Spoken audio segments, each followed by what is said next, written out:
Antes de nós compartilharmos a palavra que trazer a palavra de hoje,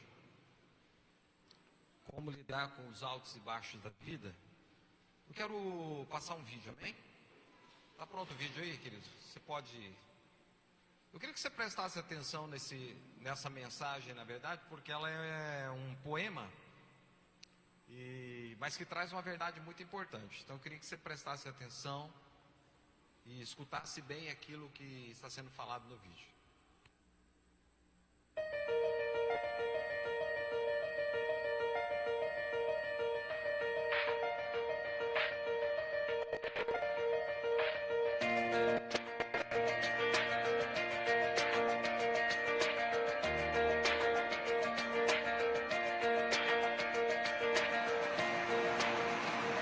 A vida reserva surpresas todo dia que acordamos.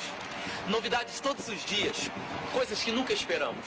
Tem dia que o sol está brilhando, nuvens azuis, andorinhas voando, sem nenhuma nuvem escondendo toda a beleza que os olhos vão vendo. Nesse dia, o humor está em alta e parece que tudo vai dar certo. A esperança reluzindo e o sucesso está por perto. Parece que a comida está mais saborosa e o tempero está na medida. Nem muito, nem pouco sal. E comer muito hoje é uma boa pedida. Parece que a esposa está mais bonita e o marido está mais esbelto. Parece que os filhos estão mais obedientes e até a sogra está mais contente. Quando você chega no local do trabalho, a repartição dá uma festa. O patrão diz que vai aumentar o salário que já muito presta. A produtividade é reconhecida e todos os projetos têm guarida. O teu ego está massageado e o teu sentimento é que, com certeza, nessa vida você é amado. Nesse dia, tua grama parece mais verde do que a do seu vizinho. E a certeza que você tem é que a vida está te tratando com todo carinho. Todos riem das suas piadas, todos querem estar do teu lado, todos te convidam para todas as festas, e em todos os lugares você é bem tratado. A conta bancária está no azul. O lugar de morar, Zona Sul. O limite de crédito legal, ilimitado cheque especial. Casa de praia no verão, com peixada, churrascada, salpicão. Casa de campo no inverno, com sopa e cozido, porque ninguém é de ferro. Mas não se engane quem pensa que a vida só é feita de sucesso. Saiba que às vezes na vida, nem tudo vai dar certo. O dia amanhece nublado e no céu só tem nuvem negra. O sol se escondeu não se sabe onde e logo a tempestade chega. A saúde desaparece e surge dor de tudo quanto é lado. Aquele que andava altivo de repente está encurvado. O emprego vai embora, o desemprego bate à sua porta. A tua vida que estava tão certinha, de repente fica toda torta. E nesses momentos difíceis, não dá nem para se matar. Porque antes de tomar o veneno, vem um miserável correndo, rouba o veneno e toma no seu lugar. Se você tenta dar um tiro, a arma emperra. Tenta se enforcar, a corda quebra. Pula de um prédio, cai em cima de um gordinho. Busca a morte a todo custo e até ela foge de você de fininho. Nesse momento é importante saber que todo mundo enfrenta a batalha. Todo Daniel tem seu dia de cova. Todo Sadraque, Mesaque e Abednego tem seu dia de fornalha. Quero que saiba de uma coisa: os gigantes existem para serem vencidos. Os ferrolhos existem para serem torcidos. Os muros estão aí para serem escalados e os problemas aparecem para serem sanados. E por mais que pareça difícil, acredite, você tem que acreditar que com Deus nós nos tornamos mais fortes e qualquer barreira podemos ultrapassar. Vamos seguir em frente, correndo, porque atrás vem gente. Nós somos mais do que vencedores, porque em nós foi plantada uma semente. Quando Jesus na cruz do Calvário mudou toda a nossa história. E se ele venceu em todas as coisas, com certeza eu e você teremos vitória. Receba dose de ânimo na sua vida desse dia. Obrigado. Se Jesus venceu na cruz, nós vamos vencer também, amém? Sim ou não? Então fala para o teu irmão: se Jesus venceu na cruz, você vai vencer também. Vamos falar, você pode dar uma ajudinha aqui? Obrigado. Wagner é uma benção. Ele que me ajuda nas mensagens. Amém? Queridos, 1 Coríntios capítulo 15, versículo 58. Eu vi essa poesia no Facebook é um pastor que traz essa poesia, essa palavra, né? E eu comecei a pensar sobre algumas pessoas que...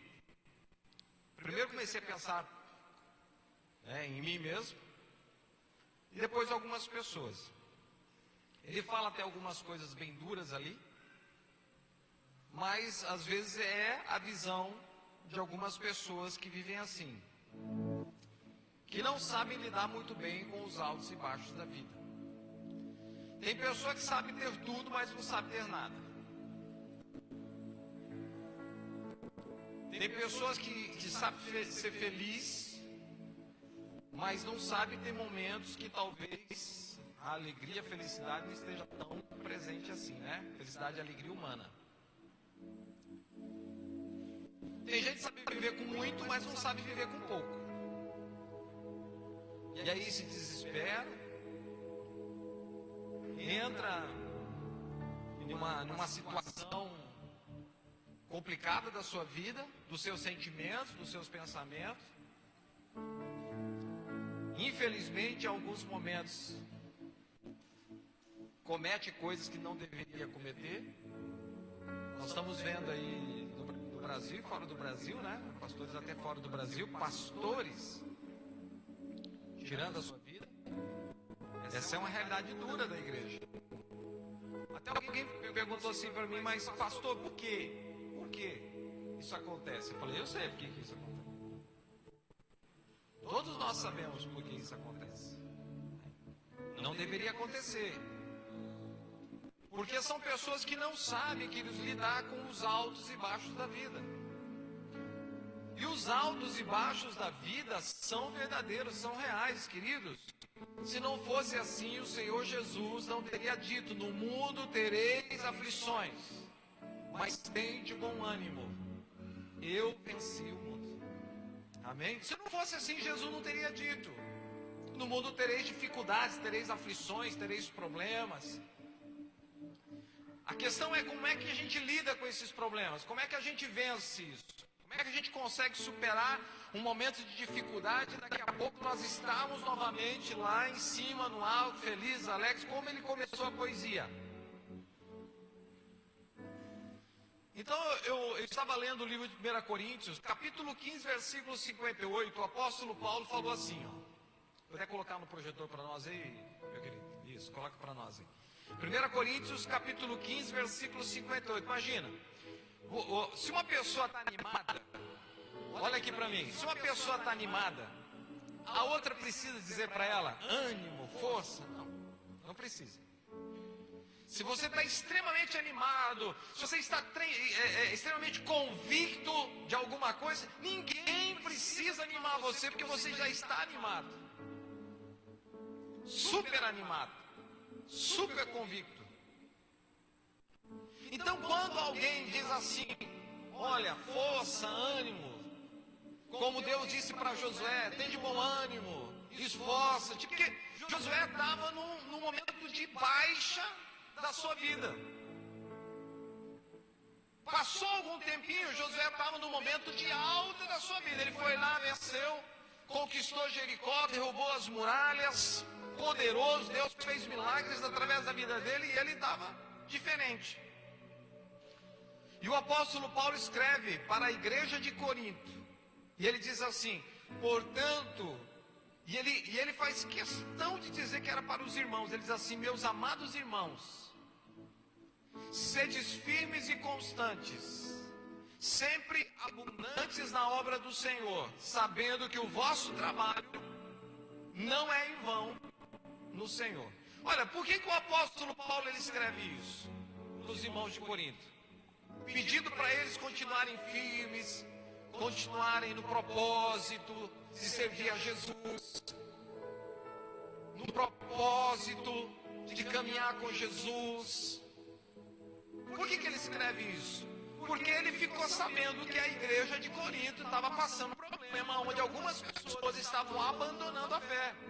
Então ele escreve uma carta como alguém que diz assim, calma, fica tranquilo, todo esse momento que vocês estão passando de perseguição, de luta, de dificuldade, vai passar, e vocês novamente vão estar bem, novamente vocês vão estar crescendo, vão estar abençoados, vão estar felizes.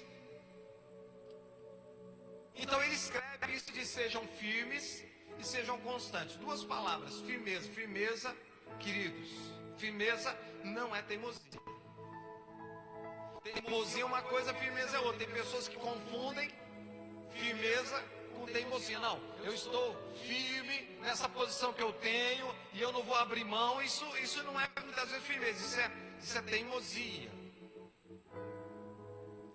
Firmeza é de você estar convicto da decisão que você tomou, quem você serve, para quem você vive, com quem você vive. Você estar convicto na sua fé e não abandonar a sua fé por nada. Por nada. E constância. Constância é não viver de altos e baixos, é você ser uma pessoa constante. Se ele escreveu isso, é porque existem muitas pessoas que hoje quer uma coisa, pensa uma coisa, deseja uma coisa, amanhã pensa outra coisa, deseja outra coisa, quer fazer outra coisa. É uma pessoa inconstante. Uma pessoa inconstante. Ela não consegue definir a sua vida, então ela fica de altos e baixos, sobe e desce. Hoje está feliz com Jesus, caminha com Jesus, suporta tudo, está feliz na igreja, está feliz em casa, está feliz no trabalho. Amanhã passa um mês, está triste na igreja, triste no trabalho, triste em casa, triste, nada dá certo, começa a ver as coisas de uma maneira diferente. Que é isso? É inconstância. Ela não sabe ter uma vida constante com Deus. Ela não sabe que altos e baixos da vida são coisas da nossa caminhada com Jesus. Mas que o mais difícil, Jesus já fez, foi morrer na cruz por mim e por você. Amém? Então Paulo diz, sejam firmes e sejam constantes. Não desistam da sua caminhada na fé. Nada faça com que vocês desistam. E quem está falando isso é o apóstolo Paulo. É um homem que sabia o que era altos e baixos da vida. Ele mesmo disse, ora, muitas vezes nu, sem roupa, com fome, com frio, com naufrágios, mas nunca deixei a minha caminhada com Jesus. Ele disse, eu nunca abandonei a minha fé, eu sempre continuei crendo naquele que vive, que é o meu Salvador e o meu Redentor, Jesus, amém? Hoje nós vemos as pessoas, muitas vezes convictos com Jesus, e logo mais deixam Jesus por qualquer coisa, abandonam a fé. Outros que não abandonam a fé não têm constância na sua vida espiritual. Ora estão bem, ora estão próximos de Jesus, ora querem estar com Jesus, fazem de tudo, de repente a sua fé acabou. O Senhor Jesus um dia disse assim para Pedro, abençoado és tu, Simão, filho de Jonas, pois isso não foi revelado por ti, nem pela tua carne ou pelo sangue, mas pelo Pai que estás no céu. Sabe o que Pedro disse para Jesus? Jesus, tu és o Filho de Deus. E Jesus fala isso para ele, Pedro, que bom, Pedro, porque o que você está falando aí não foi a tua carne nem o teu sangue que revelou. Não foi, foi o meu Pai que está lá no céu que revelou para você, Pedro. E você agora está dizendo quem eu sou. Passou um pouquinho, passou um tempo, Jesus olha para Pedro e diz assim, para trás de mim, Satanás, porque tu és pedra de tropeço. Jesus chamou Pedro de Satanás, de diabo. O mesmo Pedro que Jesus diz assim para ele, Pedro, que tremendo, Pedro, você está com tanta comunhão com o Pai, Pedro, que o Pai revelou para você, Pedro, quem eu sou. Passa um pouquinho, Jesus olha para Pedro e diz assim, Pedro, tu és Satanás, tu está querendo me enredar em uma cilada, você está querendo me tirar do caminho, você está querendo me tirar do propósito. A tua atitude não reflete Deus, mas sim os homens. Foi isso que Jesus falou para ele. Como é que pode um homem que Jesus falou para ele que ele tinha tido uma revelação do céu, e agora Jesus diz para ele que ele é Satanás? O mesmo Pedro disse para Jesus assim: Senhor, jamais te abandonarei, jamais te negarei. Passou mais um pouquinho, o que aconteceu? Jesus disse para ele: Pedro, Pedro, ainda hoje você há de me negar 3 vezes. E não foi isso que aconteceu? Como é que pode uma pessoa, queridos, que diz assim: pô, estou bem com Deus, estou bem com o Pai tem revelado para mim coisas que não revela para ninguém, e Ele revela para todo mundo, tu és o Filho, e daqui a pouco, ao mesmo tempo, Jesus, o próprio Jesus chama ele de Satanás. Como é que pode uma pessoa que fala assim: Jesus, eu não vou te negar, eu não vou sair do propósito, eu já entendi o meu propósito, entendi a minha vida, eu sei que isso aqui é tudo coisa de Deus, e daqui a pouco ele nega Jesus? Questão de horas. Como é que pode? Mesmo Pedro, que Jesus disse que ele era abençoado, o mesmo Pedro que disse que não ia negar Jesus, nega Jesus. O problema de Pedro é o problema de muitas pessoas hoje. Vive altos e baixos na fé, altos e baixos na sua vida espiritual. O profeta Elias, Deus usou muito o profeta Elias, e depois de grandes milagres acontecerem através da vida do profeta Elias, a Bíblia diz que ele sai para o deserto e perde a morte. Como é que pode um homem que Deus usou tanto, que Deus mandou fogo do céu, que Deus mandou chuva num tempo de seca, de repente corre para o deserto, se deita debaixo do árvore e perde a morte? Porque Elias também tinha problemas de altos e baixos. Lucas capítulo 5 fala que o Senhor Jesus estava na beira da praia.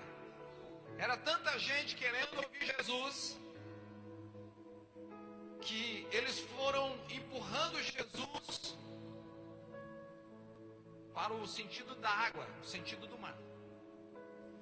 E Jesus, vendo que não tinha mais para onde ir, Jesus então vê que 2 barcos estavam ali, sem nada, e alguns homens do outro lado lavando as redes. Entre eles estava Pedro e os sócios de Pedro, Tiago e João. Jesus pede permissão, sobe em um dos barcos e diz para Pedro que o empurrasse um pouquinho para fora, que ele pudesse ficar distante da multidão. E ele começa a falar para a multidão e ensina a multidão. Jesus termina de ensinar a multidão. Ele diz para Pedro, para Simão: Simão, lança as redes mais lá para o fundo. Vamos lá mais lá para o fundo lançar a rede. E Simão, Pedro, ele fala algo para Jesus interessante, porque ele diz assim: mestre, trabalhamos a noite toda, estamos cansados, não tivemos êxito, não conseguimos pegar um peixe, mas porque o Senhor está nos pedindo, eu vou. E aí ele pega um barco, sai com Jesus, lança a rede. A Bíblia diz que a quantidade de peixe foi tão grande que eles tiveram que pedir ajuda para o outro barco que estava lá, para Tiago e João. Fez sinal, gritou, não sei, mandou um WhatsApp, um e-mail, não sei o que ele fez, mas ele gritou: estamos afundando, é muito peixe, a rede está se rompendo, nos ajude aqui. E aí eles foram com outro barco, encheram os 2 barcos com muito peixe, ao ponto de correr o risco de afundar os 2 barcos, diz a Bíblia. E aí então eles percebem que realmente quem estava com eles era o Filho de Deus. E Pedro diz assim: Senhor, eu não sou digno de estar aqui contigo. E o mais interessante é que a Bíblia diz que assim que eles saíram do barco, Pedro, Tiago e João seguiram a Jesus. Porque Jesus lançou uma palavra profética sobre a vida de Pedro. Ele disse: vou fazer de você pescador de homens. Amém? Fala para o teu irmão assim, profeticamente. Profetiza na vida dele. Profetiza de verdade. Diz assim: você vai ser um pescador de homens. Não, diga assim, ó. Vamos falar no presente. Diga assim: você já é um pescador de homens. Mas fale igual se Jesus estivesse falando para ele. Você já é um pescador de homens. É uma palavra profética ou não é? Por que tantos altos e baixos na vida de Pedro? Por que tantas pessoas vivem altos e baixos na sua vida na fé? Momentos oram, parece que o fogo vai cair do céu. Daqui a pouco, parece que vai andar sobre as águas. Passa algum momento, parece que está afundando nas águas. Não foi assim com Pedro?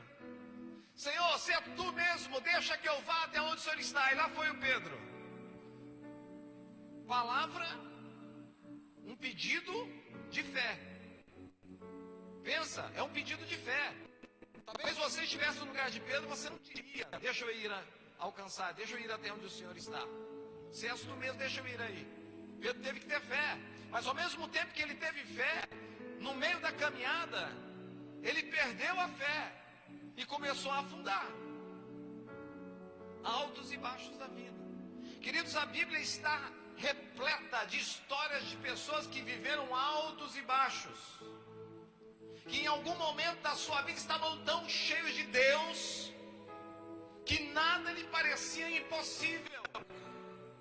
Pessoas que Deus usou de maneira sobrenatural. Eu conheço pessoas nesse tempo nosso que Deus usou de maneira sobrenatural para abençoar tantas pessoas, mas ao mesmo tempo passa alguns meses, alguns dias, essa mesma pessoa que estava tão cheia de Deus e convicta de quem estava servindo, estava reclamando da sua vida, estava reclamando da sua família, estava reclamando de tudo, estava vendo tudo por uma ótica que não é a ótica de Deus. Não estava sendo águia, estava sendo galinha. A Bíblia nos trata como águia. Deus quer que a gente veja as coisas de cima e não de baixo. Amém? Por que isso acontece? Bom, todos nós, queridos, vamos ter momentos de altos e baixos na nossa vida, porque no mundo tereis aflições. Todos nós teremos momentos assim na nossa vida. A questão é como é que nós vamos viver constantemente entre altos e baixos. Nós temos que entender que os altos e baixos da nossa vida, eles vêm para nos ensinar alguma coisa. Ele vem para nos fortalecer. Olha só. Jesus contou uma história muito interessante. Jesus contou que um homem, aliás, que dois homens, construíram duas casas. E daí, tudo bem. Mas aí ele começa a diferenciar. Ele diz assim: um homem construiu a sua casa na rocha e outro homem construiu a sua casa na areia. Vieram os ventos, a chuva. O vento e a chuva não veio para as duas casas? Não veio para os dois homens? O homem que construiu a sua casa na rocha era um homem sensato. O homem que ouviu as palavras e as praticou. O homem que construiu a sua casa na areia era um homem que não ouviu e construiu a sua casa de qualquer jeito, ou seja, não prestou atenção na palavra de Deus. Jesus estava falando daquele que crê e daquele que não crê. Mas Jesus disse que o vento e a chuva vêm para os dois, para o que crê e para o que não crê. Jesus estava dizendo: aquele que crê e aquele que não crê vão ter altos e baixos na sua vida. A diferença é que aquele que crê, ele tem um alicerce na sua vida chamada Jesus. E quem vai ajudar ele nos altos, para que ele não se perca, é Jesus. E quem vai ajudar ele no momento que está embaixo, que está no momento difícil da sua vida, é Jesus. Amém? O que nós vamos fazer? Como lidar com os altos e baixos da vida? Talvez você seja assim. Em certo momento você está, né, cheio de Deus, vê as coisas com clareza, tudo está bem na sua vida. Irmãos, todos nós passamos por altos e baixos. Eu já tive um momento na minha vida, e essa semana eu vi uma coisa muito interessante, porque há um estudo que diz que as pessoas de 7 em 7 anos modificam algo na sua vida, dão um salto, procuram uma mudança. Então, se você tem, hoje você tem 30 anos, quando você chegar nos 37, 40, se a tua vida com Deus hoje, você tem uma vida com Deus, quando você chegar nos 37, 40, você vai querer ter uma vida melhor com Deus. Então, você vai procurar melhorar essa qualidade de vida com Deus. E a melhor idade é dos 42 para frente. Porque dos 42 para frente é a idade da sabedoria. Dos 42 para trás é a idade de se firmar. Então a pessoa quer se firmar. Quem tem mais que 40? Quem tem mais 40 como eu? Quem tem mais 40? Levanta a mão. Você é sábio, meu irmão. Você está na melhor idade da tua vida. Você está no tempo, ó, bom, você está no tempo produtivo. Depois dos 40 a gente fica até mais bonito. Eu olho para a pastora assim e falo assim, meu Deus, você é mais bonita que antes. Parece que eu não sei o que a pastora toma, cada dia está mais bonita. Fico até preocupado porque eu estou envelhecendo, né? E a pastora é mais nova. Eu falei, mas o que ela toma, ela não conta para mim. Depois dos 40 a gente vai melhorando, entendeu? Mas eu ali perto dos 40 passei um momento difícil na minha vida, porque eu estava assim, no baixo. E eu entendi que todo mundo passa por isso. A diferença é que eu coloquei algo na minha vida. Eu sirvo a Jesus. Eu sei quem eu sou. Eu sei quem eu sirvo. E eu sei para onde eu vou. Eu tenho identidade. Amém? Todos que têm identidade de reino, sabe quem é, sabe quem serve, sabe o que está fazendo na terra e sabe para onde vai. Esse tem identidade de reino. Quem não sabe quem é, quem não sabe quem serve, quem não sabe para onde vai, querido, desculpa, você está perdido. Você precisa se encontrar. Você talvez esteja no caminho estreito, passou pela porta estreita, está caminhando um caminho difícil, mas você ainda não sabe quem é você. Então você precisa parar um pouquinho na beira do caminho e você precisa pensar quem você é e descobrir quem você é. Mas antes de dizer para você, talvez você não entendeu ainda quem você é, mas você é filho do Deus Todo-Poderoso. Amém? Você faz parte do reino. Você tem uma família, você tem um corpo, você tem um pai. Você precisa entender isso. Porque se você compreender isso, quando vierem os momentos difíceis na sua vida, você vai se posicionar e vai dizer assim, pode vir o vento, pode vir a chuva, mas eu estou na rocha, eu sei quem eu sou. Eu sei aonde eu construí a minha vida. Amém? Porque quando nós estamos passando altos e baixos, nós temos que aprender a lidar com isso, com esse momento. E a primeira coisa que a gente precisa fazer para aprender a lidar com isso é conhecer Jesus profundamente. Não é só saber que Jesus é o teu Senhor e Salvador. Você precisa saber quem é Jesus. Pessoas que vivem altos e baixos não conhecem Jesus profundamente. Pedro não conhecia Jesus profundamente. Como é que ele chamou Jesus? Mestre. Depois, passa um tempo, Pedro conhece a Jesus, ele já quase não chama mais Jesus de mestre, porque ele conhecia quem era Jesus. No começo ele não sabia quem era, não havia um relacionamento profundo. Então a primeira coisa que ele chama Jesus é mestre. Mas depois, quando o milagre acontece, o que ele diz para Jesus? Sou pecador, não sou digno. Ele conhece que Jesus era filho de Deus. Amém? Conhecer Jesus profundamente é ter alicerces fortes, é ter uma identidade. E você ter uma identidade vai te ajudar a lidar com os momentos da vida, com os momentos difíceis que podem vir. Talvez você gostaria que eu estivesse dizendo para você que você nunca vai ter problema na vida, que você nunca vai passar dificuldade, que tudo vai ser alegria na sua vida, como algumas pessoas dizem por aí.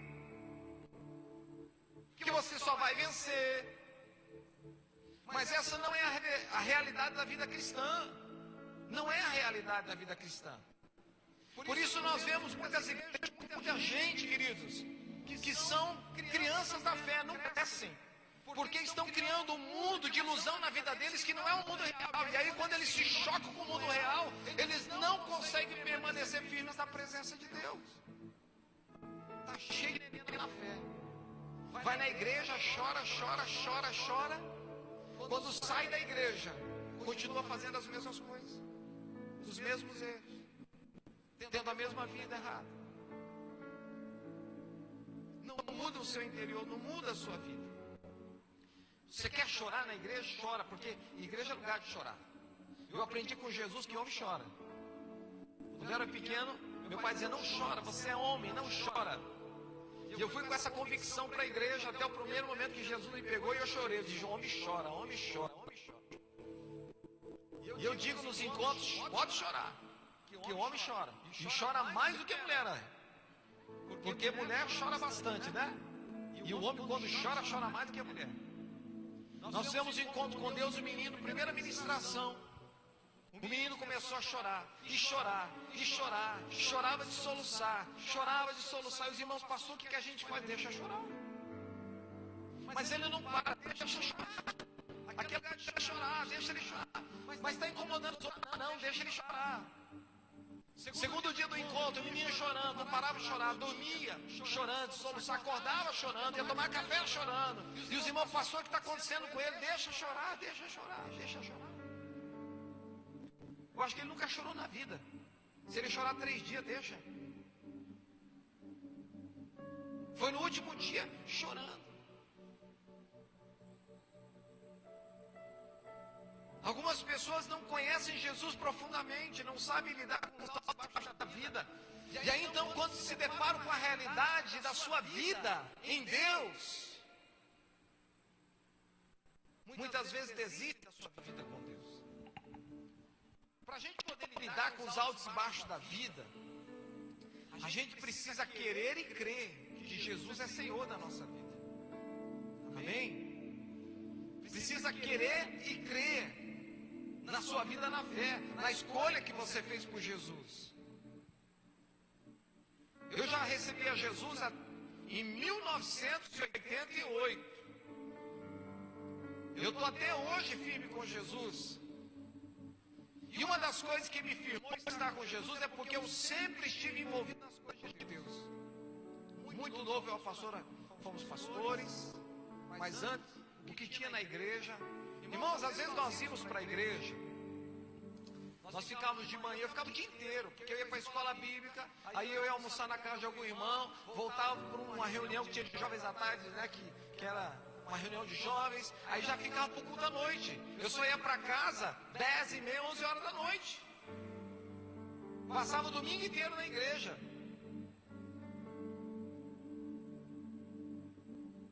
E eu ia na reunião de oração na terça-feira. Eu ia na sexta-feira da corrente. Tinha corrente, né? Tinha novena. Ia lá na sexta-feira, aquelas igrejas bem antigas, era novena. Semana inteira, irmãos. Sábado à noite, reunião de jovens. E eu estava na igreja. E ninguém nunca pagou para mim uma passagem de ônibus.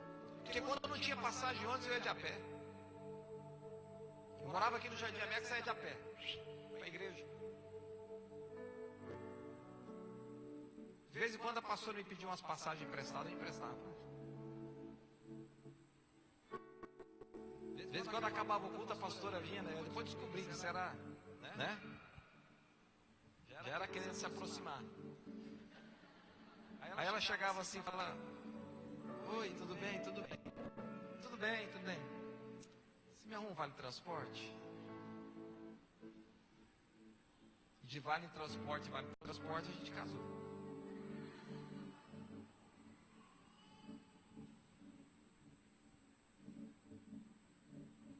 Hoje em dia, vamos lá na igreja com a gente. Tem ar-condicionado na igreja? Não, não tem ar-condicionado. Ah, então não vou não. Fala que tem uma reunião na igreja, vai ter uma reunião, Lighthouse. Tem ônibus para ir buscar? Não, não tem não. Ah, então não vou não. Mas tinha ontem, né? O pastor pagou um ônibus com ar-condicionado. Quem não vê, perdeu de vir com ar-condicionado. Provisão divina tremenda de Deus ontem. Paguei um ônibus, incomodei o rapaz, um ônibus quente. Eu vi aquele ônibus o dia inteiro, é meu vizinho pegando sol. Falei, gente, quero ver a tarde desses meninos nesse ônibus, mas o jovem não liga mesmo, né? Aí eu fui incomodar o meu vizinho, aí alguém aqui na igreja falou: pai, a Lana me ligou, pai, os jovens já estão aqui. Vieram com um ônibus com ar-condicionado. Quase que eu vim de ônibus ontem com ar-condicionado. Você precisa querer e crer na escolha que você fez da sua vida na fé. Pedro disse assim: eu só vou porque o Senhor está me pedindo. Sabe qual é o problema de algumas pessoas? Que só fazem as coisas porque os outros pedem. Só fazem as coisas porque alguém está pedindo, porque alguém disse. Eu disse aqui, filho de pessoas que estão na igreja, precisam receber a Cristo como Senhor e Salvador da sua vida. Não é porque o seu pai, querido, há muito tempo serve a Jesus, que Jesus não precisa estar presente na tua vida. Você também precisa convidar Jesus. A tua vida com Jesus é uma vida individual. Pessoas que vivem de altos e baixos não têm convicção do que estão fazendo. Porque quem faz por obrigação faz de qualquer jeito, mas quem faz por convicção faz por amor. Se você quer aprender a lidar com os altos e baixos da vida, faça aquilo que o apóstolo Paulo disse para a igreja de Corinto: renove a sua mente. Você precisa começar a ver diferente as coisas como você vê. Não pense só no hoje. Olhe o teu futuro. Olhe na frente o que as suas decisões, ou aonde as suas decisões vão te levar. Sabe o que eu faço quando eu quero tomar uma decisão?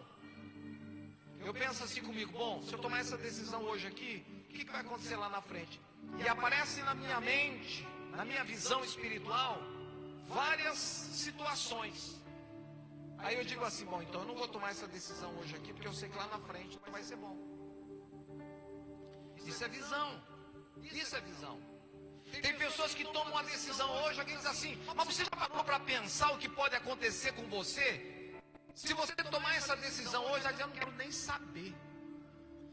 Eu quero saber que agora eu vou tomar essa decisão. Querido, você não sabe quanta gente um dia disse para mim assim: pastor, eu me arrependi daquela decisão que eu tomei, mas agora já está tomada. Um dia no encontro, um homem me procurou e disse assim: pastor, eu me arrependi de ter tomado um dia a decisão de ter me separado, de ter deixado a minha casa. Por quê? Porque muitas vezes tomou uma decisão de cabeça quente, magoado, entristecido, confuso, sem visão de Deus. Isso não quer dizer que o Senhor não possa renovar a tua vida, mas precisa mudar a visão. Pessoas que vivem de altos e baixos não conseguem renovar a sua mente, não conseguem ter uma visão clara das coisas, fica pensando só no hoje. Querido, nem tudo na vida é como você pensa. Nem tudo na vida é como você pensa. Na Bíblia está repleto de histórias de pessoas que pensavam que as coisas eram de um jeito e Deus disse assim: não é desse jeito que você está pensando, é de outro. Várias histórias. Elias disse assim: Senhor, eu quero a morte. Deus disse para ele: você não vai morrer não. Está muito cedo para você morrer. Aliás, você não vai nem morrer. Você vai subir para o céu sem morrer. Porque eu tenho outro projeto para você lá na frente. Nem morrer, queridos, a gente morre se Deus não quiser. Talvez você nem experimente a morte. Talvez nós estamos aqui falando de Jesus. Daqui a pouquinho a trombeta vai soar, nós vamos escutar. Se a senhora está soando a trombeta e quando nós abrimos nossos olhos, nós vamos estar diante de Jesus. Você não vai conhecer a morte. A palavra de Deus diz: existem muitas pessoas que pensavam que era de um jeito. O profeta, depois que Davi peca com Betseba, mata o seu esposo, o profeta vai conversar com Davi. E ele diz assim: Davi, quero contar uma história muito bonita para você, mas ao mesmo tempo muito chocante. Vocês conhecem a história? O profeta disse: havia um homem que tinha muitas ovelhas, chegaram pessoas na sua casa para lhe visitar, então ele vai no seu vizinho que só tinha uma ovelha, aquela única ovelha que ele tinha para poder se manter, para poder viver, e aquele vizinho que tinha muitas ovelhas, ele vai lá, pega uma ovelha, mata a ovelha do seu vizinho e serve para os seus convidados. A Bíblia diz que Davi se levanta do trono, fica irritado e diz: me diga quem é esse homem agora, que eu vou mandar o exército aí, o meu exército vai matá-lo. Davi pensava que era uma coisa, mas aí o profeta diz para ele assim: Davi, esse homem é você. Como assim sou eu? Você pensa que Deus não viu o teu pecado? Você pensa que Deus não viu o que você fez? Se arrependa, Davi, para que o Senhor não derrame sobre a tua casa uma maldição. Tem gente que pensa que as coisas é de um jeito, querido, mas Deus mostra que é outro. Tem gente que tem o seu próprio mundo. Ele acha que o mundo dele é aquilo, e ele vive aquilo, e de repente o mundo dele está construído lá na areia, e tudo cai por terra. Se você quer aprender a lidar com os altos e baixos da vida, sempre repare as tuas redes. A Bíblia diz que eles estavam do lado lavando as redes, reparando as redes, em outra tradução diz, estavam consertando as redes, porque rede furada é sinal de perda. Toda vez que a tua rede estiver furada, você vai perder alguma coisa. Consertar as redes significa consertar, reparar a nossa vida espiritual. É isso que a Bíblia diz. Precisamos reparar a nossa vida espiritual, porque se não reparamos a nossa vida espiritual, sempre iremos perder as bênçãos de Deus. Nós não vamos conseguir reter as bênçãos de Deus. As ferramentas deles, que eram as redes, não estavam consertadas. Faltou cuidado.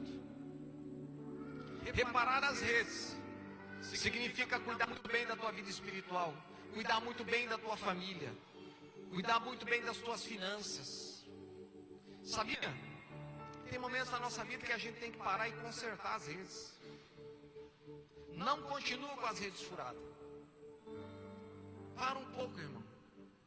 Para um pouquinho. Cuida da tua família. Cuida do teu casamento. Cuida dos teus filhos. Cuida até da tua saúde. Cuide até da tua saúde. Pare em algum momento da sua vida. Descansa no Senhor e começa a olhar o que é necessário ser consertado na sua vida. Se você quer aprender a lidar com os altos e baixos da vida, foque naquilo que é realmente importante. Tem um alvo, tem uma meta. Você precisa fixar a tua visão, o teu olhar naquilo que é importante. O importante não eram os peixes, o importante era aquilo que o Senhor queria ensinar para eles. Não eram os peixes. Quem não tem um alvo, quem não tem uma meta, não sabe para onde vai. Você precisa ter uma meta na sua vida. Como filho, como cristão, você precisa ter uma meta. A sua meta principal tem que ser chegar no céu. Como que eu vou chegar no céu, pastor? Se mantendo fiel com Deus, fazendo aquilo que Deus lhe pede, aquilo que a Bíblia lhe pede. Tem uma frase que eu já vi várias vezes no Facebook sobre o erro, né? O errado é errado, ainda que os outros digam que é certo. Amém? Você precisa manter a tua vida espiritual alinhada com o Senhor. Não perca o foco, não perca a sua meta. Se você quer saber lidar com os altos e baixos da vida, tem algo muito importante que você precisa aprender. Você não pode caminhar sozinho. Não faça a opção da síndrome da ovelha perdida. Não. Eu já contei para vocês aqui, né? Porque a Bíblia tem até música que diz, né? Que o pastor deixou as 99 para ir atrás da ovelha perdida, né? Só que ele não deixou as 99 sozinha e nem descuidada. Ele deixou em segurança para poder ir atrás da ovelha perdida. Nenhum pastor em sã consciência deixa as 99 de qualquer jeito para atrás de uma perdida. Ele deixou em segurança. E aí ele foi atrás da ovelha perdida. Só que tem um detalhe muito interessante que eu não conhecia da história da ovelha. A gente já ouviu muita história, não enxerga direito, se perde com facilidade. Só que eu vi uma história